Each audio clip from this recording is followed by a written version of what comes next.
Okay, second show of 2026, and this one's going to get a little bit twisty there, Shakai. So grab yourself a Falkland Island warmer. Do you see how I threw that in instead of the Bermuda swizzle there, Shakai? I think I still want to swizzle. Yeah, I'm gonna have to. We're gonna have to get someone in the Falkland Islands to tell us what a Falkland Island warmer is, because believe it or not, I used Chat GPT to see what their drink is, and that's what it came up with. But I do not know what it is. So today we're talking Ducati. Is it Ducati or Ducati? I say Ducati, but I'm from Bermuda. We speak a whole different English. Canada. Is it Ducati or Ducati? I say Ducati. I'm saying Ducati. I don't give a shit. I'm saying Ducati. So, for anyone that doesn't know, Ducati left the, let's say, the warm confines of the tarmac and went over to Supercross. So, what the hell does that have to do with island motorsports, you might ask? Well, what is it, Chikai? You tell me. Guessing Antonio Cairoli, yeah? Yeah, Um, Sicily's Antonio Cairoli, of course. From radio parts in Italy to AMA Supercross. It's not a marketing stunt, it's a calculated move with the Troy Lee racing team by Ducati to go over to Supercross. We've had 2 rounds already. Um, they've done reasonably well, and we'll talk about that. And if you want some island influence and some Italian obsession and a clear eyed look at Ducati's first real steps into Supercross, you're exactly where you should be. So let's get it started. Shakai, what you saying, brother? Everything is great. Other than work, Bermuda is pretty good. My daytime job sucks, so I'm trying to be a podcast host, getting better at this. I think we got 20 listeners from 5, so we're growing. I think. Am I Yeah, that's lying? no, we're actually doing better than that. We're doing better than that, but we're getting there. It's going to be a long, hard slug, and yeah, we can only do what we can do. So, Canada, how you going, bud? Still upright and more or less functional? Yes, sir. Just here plugging away. Okay, well, we're like we discussed before we got this podcast going this afternoon. Anyone in the Falklands, can someone do a wellness check on Hobnob? We haven't heard from Hobnob. I haven't had a message from him. Maybe it was fork and windy the other day and blew him off the island or something like that. But anyone that knows where Hobnob is, please tell him to get in touch. We miss him. We miss his weather reports. Yeah, Hobnob, we do miss you. We was just discussing it. Canada had some very pleasant words for you. But yeah, call in, type in, Yeah, something. Say hi. something. Send us a thumbs up on Instagram or something. But so before we get started, this whole podcast came about, and I don't think anyone actually knows this, but I had a very very close friend that's actually passed away now. His name was Steve Cancilla, and he was the one that kept harping on me about putting on a podcast and putting it on and putting it on, and I just kept putting it off. And unfortunately, he passed away, and it's about time that we, or at least about time that I decided to put on a podcast. So I called in my friend Shikai, and then Canada came along, and here we are, episode. What are we on? Episode 13 or 14?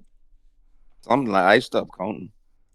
I just wake up Yeah. on it's supposed to be Mondays and get going. Well, you live in Bermuda. Can you guys even count anyway? No, we just look at the sun. Sundials. So, first question for you, at least, Shikai. Egan's pass on Anstie in San Diego. What do you think? Um, it was fair to me. I think Anstie tried to turn on it. If he would have rode out the corner, maybe he would have taken out Deegan, but I think he should have rode out the corner. Yeah, I think he didn't expect it, but if you watch the footage from the back, Deegan definitely turned into him.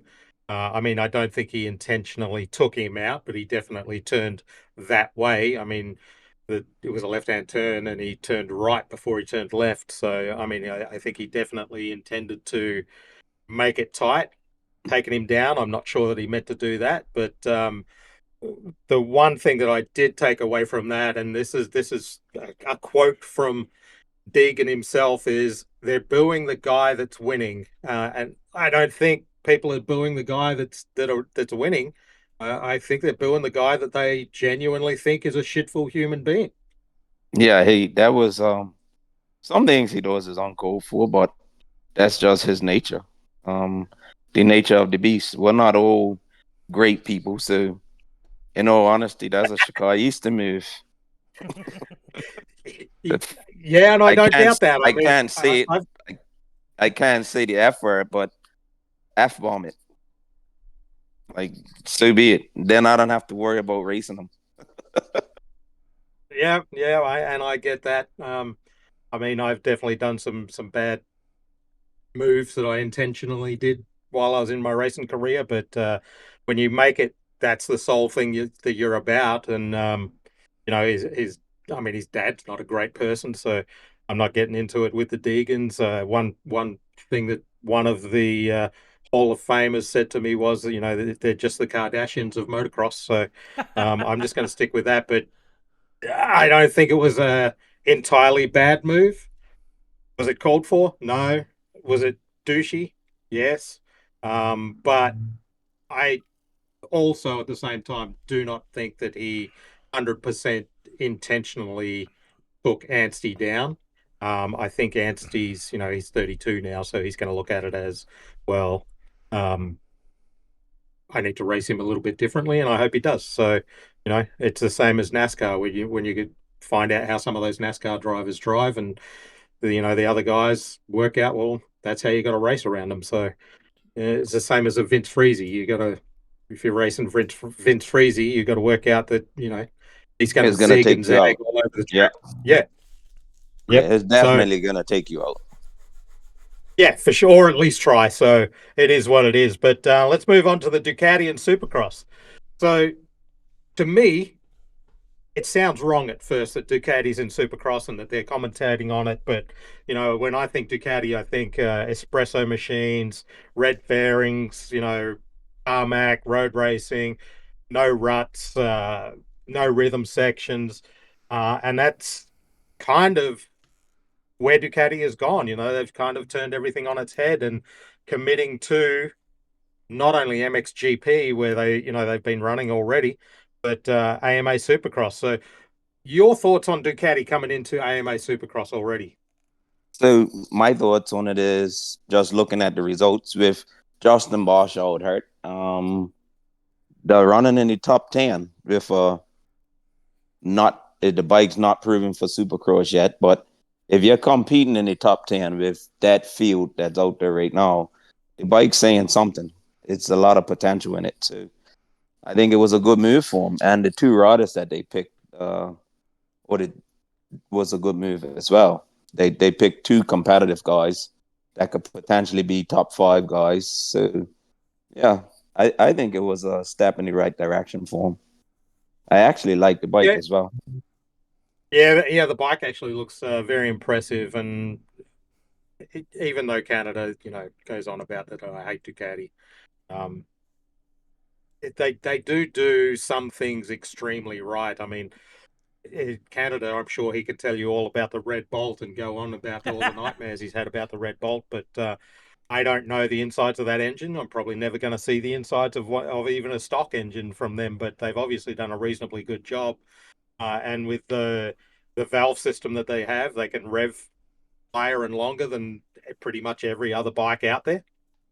And using someone like Antonio Caroli as a development guy is a huge thing to him. He's born in Sicily, spent most of his life racing out of Paddy. Obviously, 10-time world champion. Set a bunch of records. It's not a wasted move by Ducati to go over there, and he's definitely all Italian. So, um, Sicily is known for its rough tracks, known for its sand tracks. I've got friends over there that own tracks and run tracks, and they're all pretty rough. They're all pretty beat up, and it's definitely a good place to be testing new machinery, but testing Supercross equipment that's not the place to be. So, like you said, the guys they've got on the bike, Justin Barsha and um, Ferrandis, Horrendous. Yeah. they've definitely got a lot of work to do. Yeah. Even when Kyroli rode it in, what was it, the last 4 rounds in outdoors, he did awesome on it. Yeah, Was it and from what I understand, he was basically riding a stock stock bike? bike. Yeah. Yeah, And that's why I was saying the bike is, from my viewpoint, and I don't know much about the bike, but if you can run a stock bike in the top 10, let alone the top 5 at a outdoor national, that says a lot for your product. yeah, and I from my understanding is that a couple of the rounds he actually ran stock suspension. It would have been revalved stock suspension, but it Right. wasn't full factory stuff, and it was a development time to see how the bike went. And like you said, running top 10 on what's essentially a standard bike with an exhaust on it, maybe a little bit of a mapping change, and revalved suspension is a damn fine job because you're up against some of the world's best. Yep, totally agree. Plus, his So runner is still one of the best at his age. I don't care what anyone says. On an outdoor track, he rips. what is he? How old is he now? Canada, that might be a question for you. Come up. 41, 41, I believe. Correct me if I'm Okay. wrong, Canada. Yeah, correct us if he's wrong. So Ducati going over into AMA Supercross is actually where do you think? Do you think it's middle of the road? Do you think it's a success? Do you think it's a falling on its head there? I think it's a good start. I wouldn't say it's fallen on his head. It's with Barsha being hurt, that kind of hurts him, because Bam Bam's gonna run top 10, top 5. So, but I think Fernandez is holding his own right now. So I would give him a A+ for a Yeah, new bike. I think I'm I gonna would give him an I'm A gonna plus. agree with you because the bike has been it is brand new and it's definitely different for anyone that's raced, a new bike or raced at all. You can spend 6 months testing on the Supercross track, and when you line up for the first actual race, it's a different beast. Um, I remember back in the day practicing and practicing and practicing for a desert race out in the middle of nowhere in Australia. And I practiced for a good 3 months and no problems. We came to race day and I ran out of gas. I was still 5 kilometers from the finish, ran out of gas because racing and practicing are a different beast. So to get that thing top 10, two ninth positions from the get go, with a rider that is historically not, um, let's say, top level Supercross rider. And it's nothing against Ferrandis, but he is, more motocross than Supercross. I mean, he's not a slouch Supercross rider, Right. but he's on a brand new machine that hasn't been raced in Supercross before.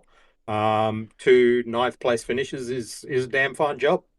Yep. And he hasn't complained about the bike once. He hasn't No, complained. No, and I think he would be the guy to complain. I mean, Justin Barsh is probably going to complain as well, but him not being on the bike in a race situation other than the heat race that he rode, one person's feedback, and I think kudos to Troy Lee Designs team and Ferrandis and the Ducati. What do you think Barsha would complain about?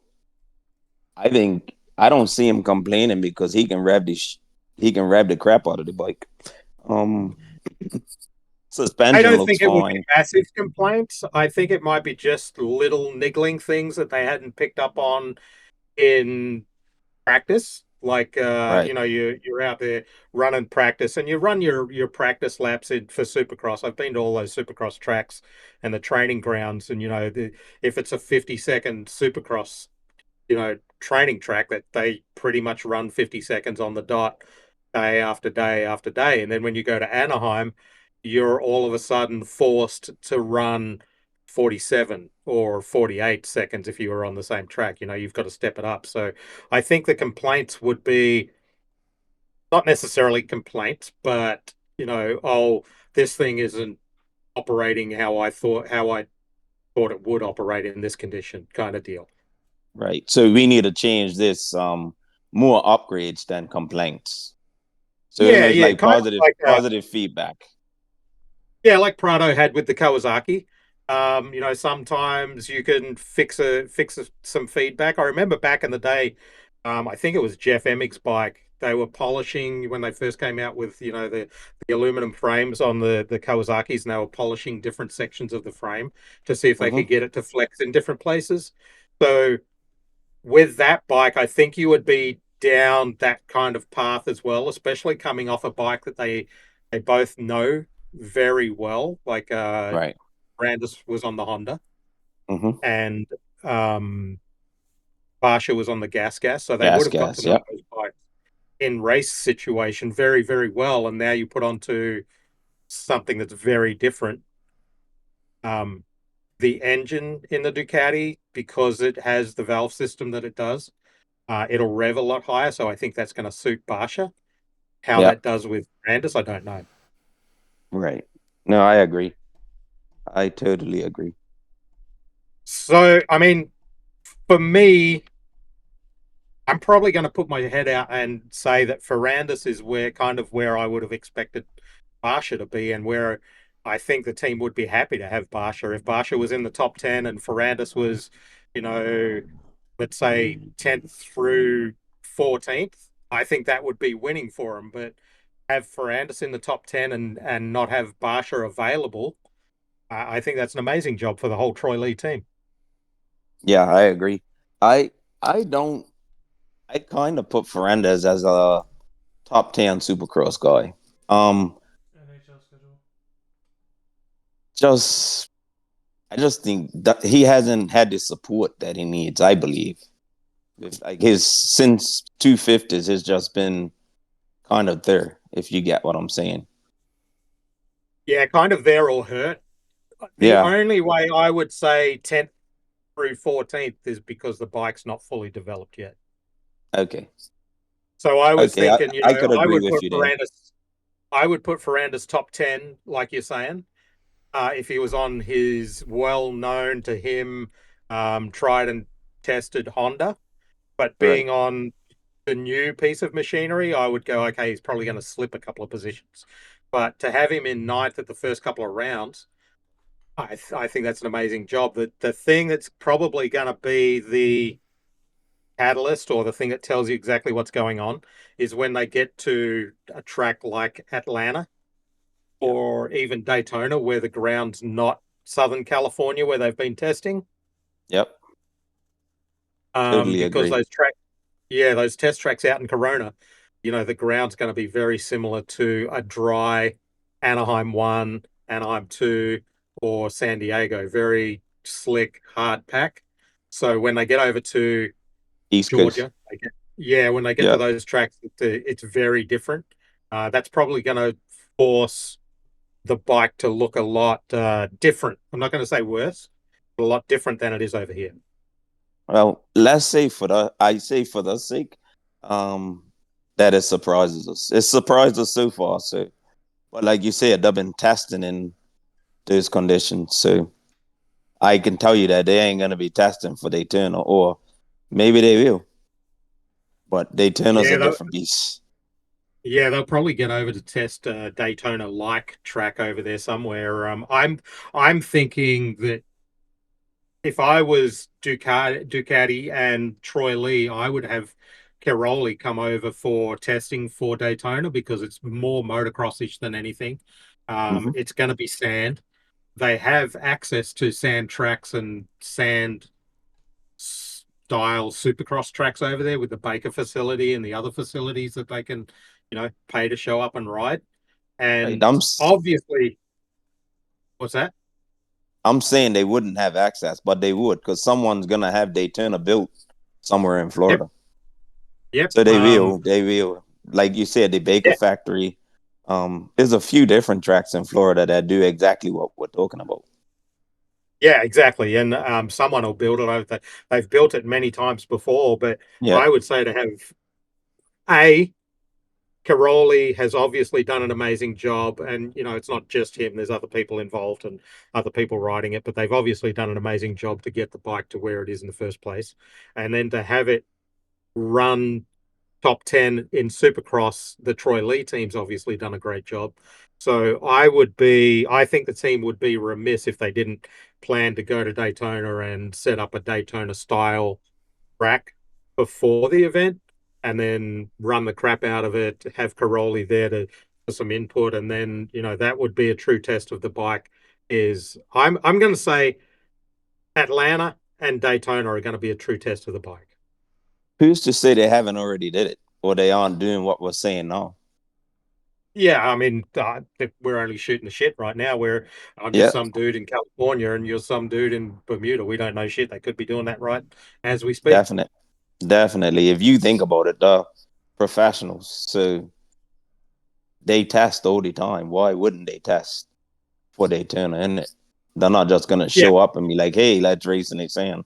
I think I agree with what you said. They're definitely gonna be doing that, but how much testing can they get is the question. So now I'm gonna put you on the spot here, Shakai. So put your team manager hat on, and whether you like it or not, you're a team manager now. Um, do you replace Justin Barsha? And this is just a hypothetical because I don't know how long he's out. I know he broke one of the wings off a vertebrae in his back, so quite possibly a long time out. I did the same thing. 1993, I think I did it, and it doesn't tickle. But do you replace Justin Barsha? And if you do, who with? Um, Depending on how long Bosch is gonna be out, if he's out for maybe 3 or 4 rounds, no, we don't replace him. But Let's then say when hypothetically he's gone till the end of the year. He's gone till the end of Supercross. you, I don't replace him. Ferrandez is still doing good, and with developing a bike, who are you gonna put on that bike that's gonna help us develop? Like we really have to sit down and think about that. Who's gonna leave the team to come ride on Ducati for a backup? Oh, you know what? Don't shoot me for saying this. But maybe we do replace Justin Barsha if he can't come back. With And who? we put trouble on the bike, Ty Masterpool.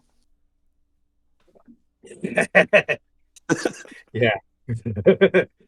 I'm not sure if anyone's going to want to deal with his manager, but good luck to that. Um, He's the only is he person. His did his he not training right re-sign now. with Pixel? No, his training right now. He's riding a Yamaha 450. He's Okay. signed up for some select races, but he would be the only standout in my head that isn't racing that can actually get the bike where it needs to be in the Okay, top so 10, in the top I'm gonna blow 15. your brains right now with my option. Go ahead. Josh Hill. Yeah. Now, Yeah. tell me why you wouldn't put Josh Hill on it. I mean, he made all the mains last year, so and he can give you a lot of feedback. I just think And he was Masterpool's the younger, faster option at the time. But Josh is way more experienced and he seems like more of a people person to be able to work with you. So I guess I don't know. Like well. So to answer your own feedback was, you know, if you don't have access to Justin Barsha, who's going to develop the bike and who's got that experience? Josh Hill does. Josh Josh Hill, Hill. yeah, you're right. But, I didn't. um, Or you could go get Dino. yeah, I'm not sure that he's. I think Josh Hill's probably got an easier way to get out of his contract with that. What is that team that he's on? Starts with a B. It's a rich guy over here in California. I He's can't remember racing his with his brother on that the Tata team. Team Yeah, Tata. yeah, Yeah. yeah. I think But is Josh Deegan even racing is there? yeah, yeah. Josh was battling with Ferrandis in the last round. That's not Justin? Ah, damn it. Yeah, I've got my hills Yeah, mixed. that's what I was talking about. I don't think Justin wouldn't leave his team because he was offered a ride last season and he told him he's not leaving Tata. So that's why I was saying, like, if you could get Justin, yes, go for Justin because he would definitely get you close to the top 10. He's still that guy that runs up front in the heat race for a few laps and like he still has potential. Yeah, yeah, yeah. Yeah. I got my hills mixed up. It would be Justin that I'm talking about. The reason is I'm Justin and my brother is Josh, and he's the younger one, so I flipped it that way. But yeah, you're right. It would be Justin Hill that you would be looking at, not Josh Hill. So Yeah, that's totally me looking like a dickhead. But I would figure if you're gonna replace Barsha, you need to go for the other Justin and go for Justin Hill. I don't think he would leave. I don't think he would I mean, leave for just to replace Barsha for a few races. I don't think he would do it because his at home on that team and they do well. Like so his loyal to him, which I agree with being loyal to him because they're loyal to him. So his guaranteed a race team for the unforeseeable future, as they said last year. So I don't think he would leave, but you never know. Stranger yeah, things I have guess if happened. you throw in Ducati and Red Bull and all that sort of money at him,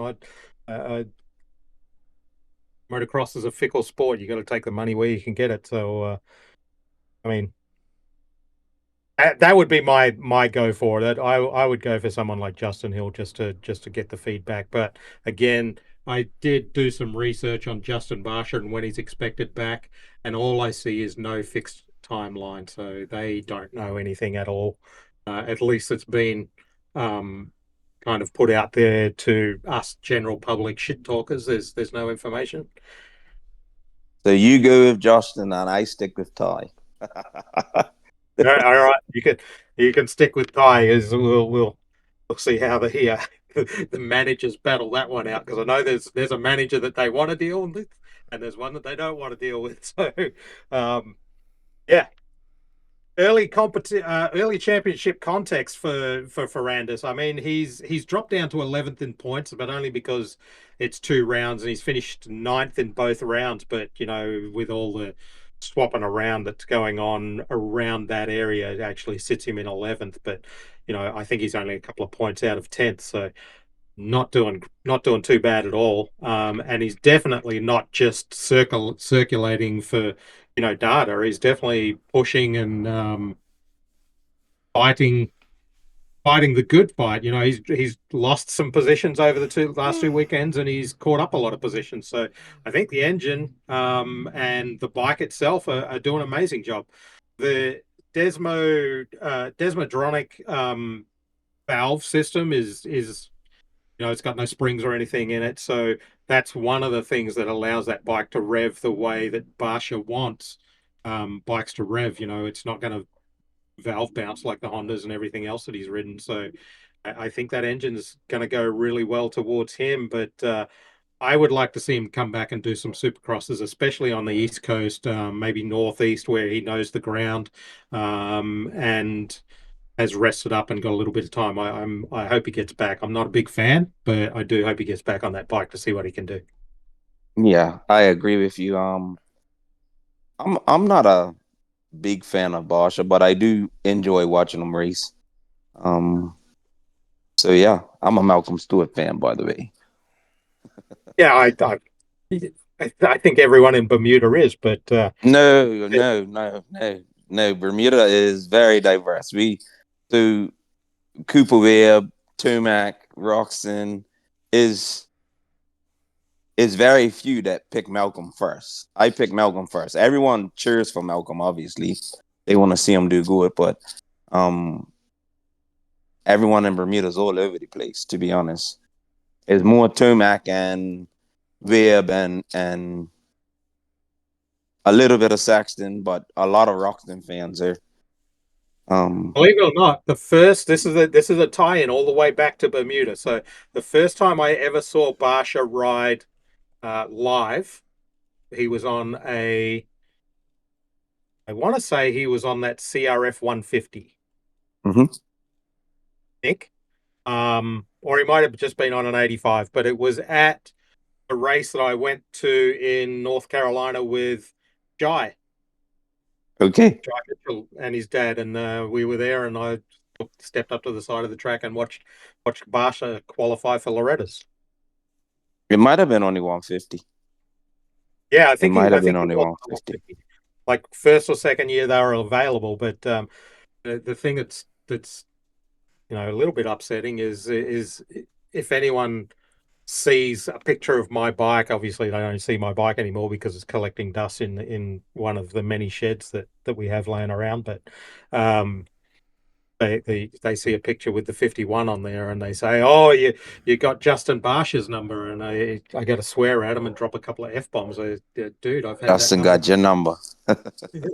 I had that number since before Barsha was born. Don't give me that stuff. Yeah. So just a little input for you. You know that I was a Chad Reed fan over James Stewart, right? I had no clue. Yeah. Chad Reed, oldie. I got a picture with him. I can't remember when, but I met him in Atlanta's airport. We were going to a Supercross race, and he took a picture with me. It was early 2000s, probably 2006 or something like that. You Yeah, see, definitely. always loved the Aussies. Yeah, definitely. Chad Reed fan. I wasn't a Bubba fan. Ricky Carmichael or Chad Reed? Chad Reed. Okay, well, I'll let you have that one. I'm not going to say anything. Yeah, I was a Chad Reed fan. I wasn't for The, Carmichael either. I was for McGrath. okay.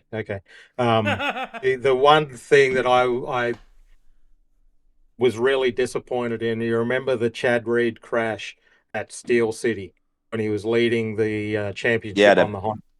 the catapult. Yep. Yep. That's the big disappointment. I know that's a disappointment for him, more of a disappointment for him than it is for me. But that was the one that I was, I really want to. broken up about to I want to see him say do that. that and lose the championship because he never came back from that. He never No, came back from that very well. I think that was the point of his career where he finally had the crowd. Like everyone was rooting for Chad on his own team, beating Villaputo. Was it Donji, right? Villaputo and Donji? Yep.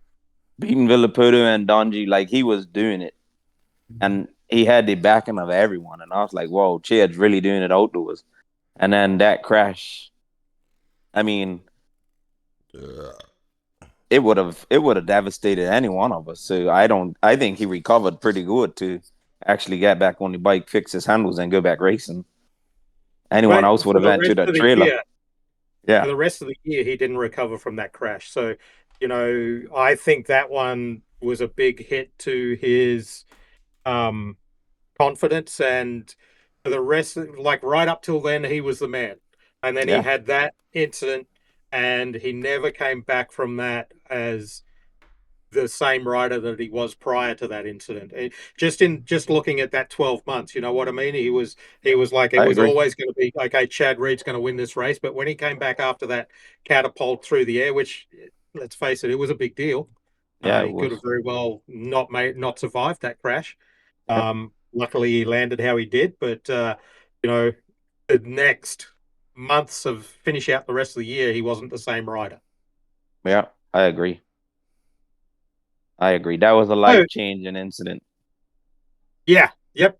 I think that the family man in him and everything, and the Yep. age and all that sort of stuff, all put together and go, hey, yeah, um, that could have ended it all. That could have been a wash, and let's slow it down a little bit from here. Yep. I understand that totally. That's why I'm a half marathon running off.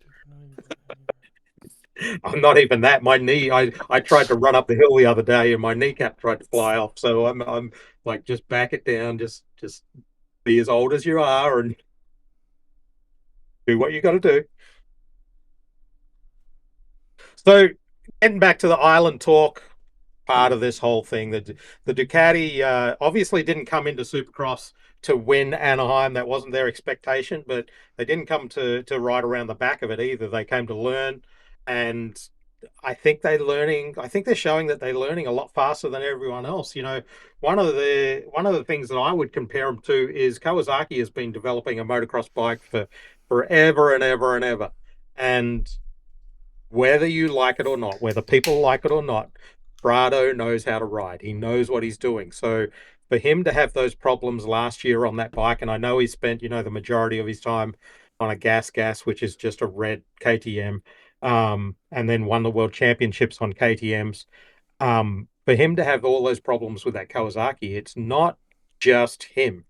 Regardless of what Kawasaki have said, regardless of what the mechanics have said, and everyone has said about that, it wasn't just a Prado fault. So what I'm getting at, I guess, is for Ducati to come in and be on the game where they are as quickly as they are, and to see Kawasaki over many, many, many years struggle to develop a bike to get to be the same place. I think you got to give kudos to Ducati. I think you got to say they're doing a damn fine job. I mean, we're only 2 rounds in. Let's see how it shakes out from here. But out of 10, I think you'd be hard pressed to say they're doing any less than 9.5 out of 10. Yeah, I agree. So to piggyback on your Kawasaki thoughts, this week or last week, Chase Saxton pulled up to the test track and took Levi Kitchen's front suspension and put it on his 450 one day, and then put his rear suspension on his 450 the next or 2 days later, and they started making headway with the bike. So Prado wasn't wrong, because Saxon's having the same issues, but they're giving Chase. I think they're giving Chase more. They're allowing them to develop the bike more than they were with Prado, or maybe is less hostility. Let's say that is less hostility between the two, so they want to fix it. But that front suspension washes on you. I don't care. I'm not fast by any means. I'm a decent sea rider, and if you go in a corner and you try to rail the corner, your front just ices out on you like you wouldn't believe. So yeah, it's definitely issues with the bike. Well, the one thing that I did hear was, and I didn't hear it straight from Chase Sexton, but I heard it from someone very close to Chase Sexton that basically said, yeah, Prado wasn't the problem. Like they didn't develop the bike. And what I'll take it back to is when Jeremy McGrath went to KTM. I don't even know if you remember that, but when Jeremy went to KTM, KTM sold him a whole bag of stuff that they could not supply. And, we'll do this and we'll do that and we'll make this happen and we'll spend all this money on that. And they couldn't do it. And I mean, let's face it, the KTM forced Jeremy into the first round of retirement because they couldn't do what they said they were going to do. And the bike was never going to do what they told him it could do. So he signed on to a bike that was underdeveloped, couldn't be developed, and didn't have the personnel to develop in the first place. And I think Kawasaki has been, I want to say, in that realm in the last couple of years where they don't have, I don't want to say bad employees or anything like that, but they don't have the direction and they don't have the understanding of the bike to get it to go to a certain place. And when you've got someone like Prado that knows motocross, is not a supercross top level player at all by any means, regardless of what he did in Anaheim 1, trying to develop a bike that he doesn't understand for a form of motocross or supercross that he doesn't understand or excel at, you're going to butt heads. And I think they butted heads early in the year and then everyone just gave up. Yep. So the crazy thing for me is the 250s work, but the 450s don't. Make it make sense. Yeah. I don't know. I was So wasn't another thing I Chase was was like a saying guy, is but I liked him. right. Chase was saying that pro circuit are allowed to do whatever they want, and that's why the bikes work. He done an Yeah, interview this week, okay. and he talked about it. That's how I know what I'm saying. These are his words exactly. You can go on it. What was it? Vital MX, I believe, and listen to what he says. He tells everybody what's happening. Kawasaki's just allowing them to try stuff to get that bike on the podium, and I believe it's gonna happen this year. I was with you till you said go on to Vital MX. I every now and then when I'm feeling extra stupid, I will go onto Vital MX and just click around in there, and maybe I'll fall into the forum just to see who's talking what, and just the absolute amount of stupid over there. Just oh my God, I can't handle it. So yeah, now that you've said Vital MX, I won't be checking that out, but maybe I'll check something out. Yeah, you're not going on there for the fans. You're going on there to see what Chase said. Yeah, they're not called Vitards because they know what they're talking about. I mean, holy crap. Um. Anyway, so that's about our kind of new look kind of deal. I know we're just working into this, and it might have been boring for a lot of people, but this is where we're going to start to go. We did have a continued snafu.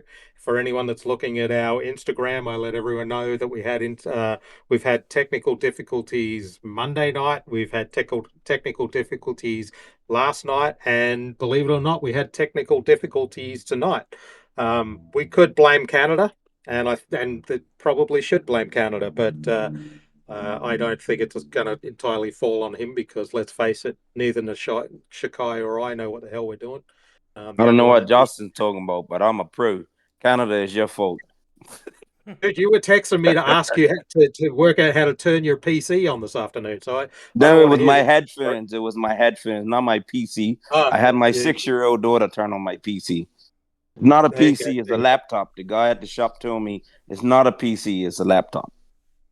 Yeah, tell him to shut up. He doesn't know what he's talking about. Uh, anyway, Canada's working on it. Next week will probably be hopefully a little bit better, and we'll be able to stream live. Canada, is that going to be the case? Streaming live, possibly. We will definitely have video. Okay, I'm going to need a button to mute you because as soon as you say no, I'm just going to mute you and talk shit. So anyway, couple of little things to wrap up. The Island Athlete Development Program meeting. We had our first kickoff. Shakai, you're involved in that, obviously deeply. This is 50% your baby. So we had all the people involved in that. I think we had a reasonably successful meeting. You got the first lot of stuff all organized. We have the only thing that we're waiting on is riding gear, and then Tino will be 100% set on this side.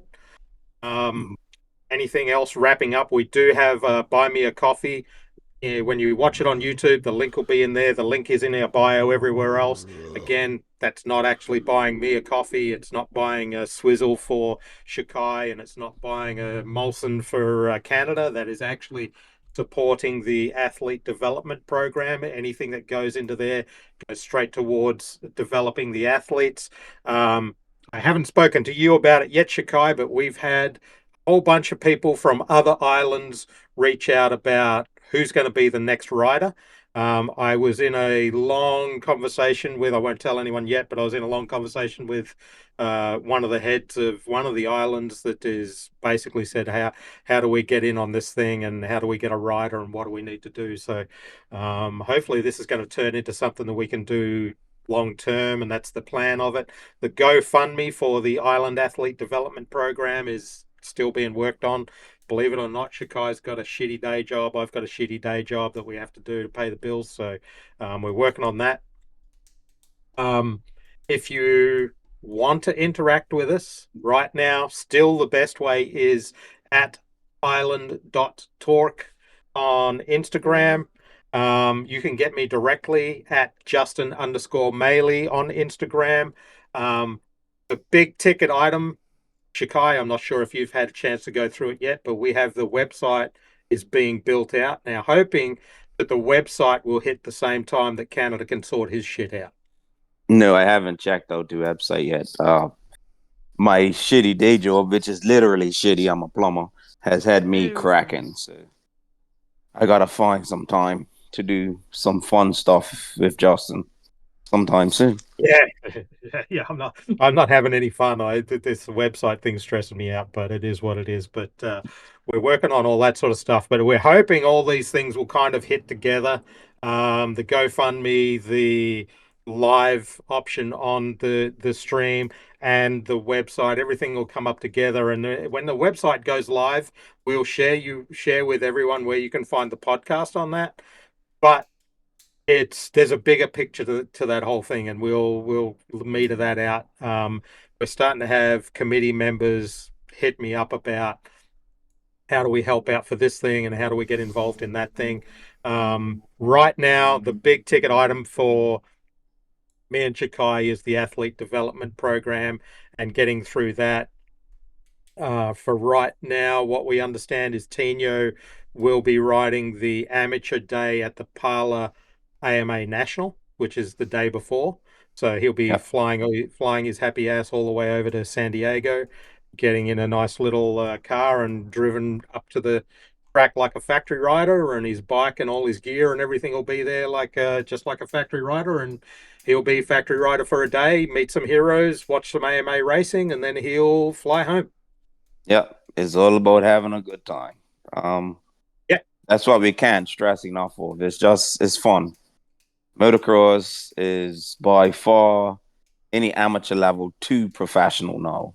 So we just want to let kids have a good time, play in the dirt, and go home. Just experience some fun. Yeah, we're not looking to make $1 million out of this thing or even $10 out of this thing. We just want to see some kids have some fun and have a smile and develop the next thing. And speaking of the next thing, the Talking Heads episode that we are supposed to record tomorrow, Shakai's going to get on to Jair Mitchell over there in Bermuda and tell us about Coney Island. So I will expect to hear from Jair tomorrow at 6 p.m. Bermuda time. Yeah. Bermuda time, and then that will be the next Talking Heads episode. So anything you need to get off your chest before we wrap it up there, Shakai? Blame Canada. Yeah. I nearly dropped the F-bomb, but yeah, blame Canada. Blame Canada. So until next time, keep riding, keep uniting, and we'll catch you with the next week. It's good night from me. Yeah. Good night, everybody. Canada. Good night. All right. Thank you, everyone.